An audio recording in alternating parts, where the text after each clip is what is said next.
রাজ্য সরকারি কর্মীদের জন্য সুখবর। আন্দামান ভ্রমণে এবার বিমানে যাওয়ার পুরো খরচ দেবে সরকার। জারি হলো নতুন বিজ্ঞপ্তি। দেখুন, পশ্চিমবঙ্গ রাজ্য সরকারি কর্মচারীদের জন্য বছর শেষের এক দুর্দান্ত সুখবর নিয়ে এলো অর্থ দপ্তর। দীর্ঘদিন ধরে আন্দামান ও নিকোবর দ্বীপপুঞ্জে ভ্রমণের ক্ষেত্রে লিভ ট্রাভেল কনসেশন বা এলটিসি সংক্রান্ত যে জটিলতা ছিল তা এবার দূর করা হলো। রাজ্য সরকারের অর্থ দপ্তরের পক্ষ থেকে প্রকাশিত এক নতুন বিজ্ঞপ্তিতে জানানো হয়েছে যে এখন থেকে সরকারি কর্মচারীরা আন্দামান ভ্রমণে বিমানে যাতায়াত করলে তার পুরো ভাড়াই সরকারের কাছ থেকে ফেরত পাবেন। 30শে ডিসেম্বর 2025 তারিখে প্রকাশিত একটি মেমোর মাধ্যমে এই নতুন নির্দেশিকা জারি করা হয়েছে। এতদিন পর্যন্ত 2005 সালের নিয়ম অনুযায়ী রাজ্য সরকারি কর্মচারীরা প্রতি 10 বছরের ব্লকে একবার শিপিং কর্পোরেশন অফ ইন্ডিয়া পরিচালিত জাহাজে করে আন্দামান যাওয়ার জন্য এলটিসি সুবিধা পেতেন। কিন্তু বর্তমান পরিস্থিতিতে জাহাজে যাতায়াত সময় সাপেক্ষ এবং অনিয়মিত হওয়ার কারণে তা অনেকের কাছেই অসুবিধাজনক হয়ে দাঁড়িয়েছিল।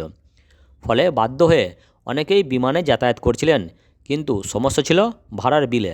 বিমানে যাতায়াত করলেও ভাড়ার রিইম্বার্সমেন্ট বা প্রতিদান পাওয়া যেত জাহাজের ভাড়ার সমতুল্য, যা নিয়ে প্রায় ধোঁয়াশা তৈরি হতো। তাহলে নতুন নির্দেশিকায় কী বলা হয়েছে? রাজ্যপাল এই বিষয়টি বিবেচনা করে 2005 সালের পুরনো নিয়মে আংশিক পরিবর্তন আনার নির্দেশ দিয়েছেন।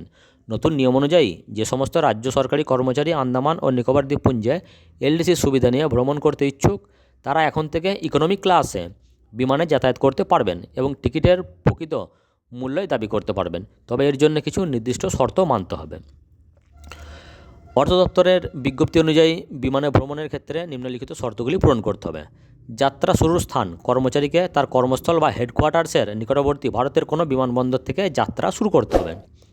এয়ারলাইন্স নির্বাচন, যাত্রাটি অবশ্যই কোনো ন্যাশনাল ক্যারিয়ার অথবা ভারতীয় বেসরকারি এয়ারলাইন্সের মাধ্যমে করতে হবে, যাদের শ্রী বিজয়পুরম এ সরাসরি ফ্লাইট রয়েছে বা যার নাম ছিল পোর্ট ব্লেয়ার।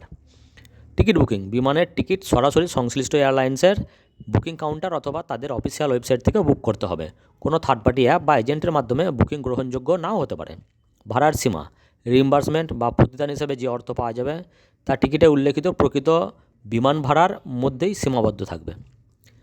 জাহাজে যাওয়ার বিকল্প কি বন্ধ হলো? না, জাহাজে যাওয়ার বিকল্পটি পুরোপুরি বন্ধ হয়নি। বিজ্ঞপ্তিতে স্পষ্ট জানানো হয়েছে যে যদি কোনো কর্মচারী চান, তবে তিনি 2005 সালের নিয়ম এবং 2024 সালের মেমো নাম্বার যেটা আছে সেই অনুযায়ী জাহাজে করেও যাতায়াত করতে পারেন। অর্থাৎ জাহাজ বা বিমান কর্মচারীরা নিজেদের সুবিধা অনুযায়ী যে কোনো একটির মাধ্যম বেছে নিতে পারবেন।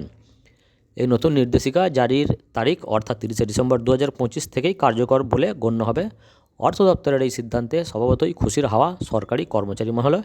বিশেষ করে শ্রী বিজয়পুরম পোর্ট ব্লেয়ার যাওয়ার ক্ষেত্রে জাহাজের অনিয়মিত পরিষেবার ঝক্কি থেকে মুক্তি এবং বিমানের দ্রুত যাতায়াতের আর্থিক সুবিধা মেলায় ভ্রমণের পরিকল্পনা করা এখন আরও অনেক সহজ হয়ে গেল। এই ছিল আজকের আপডেট। ভালো থাকবেন, ধন্যবাদ।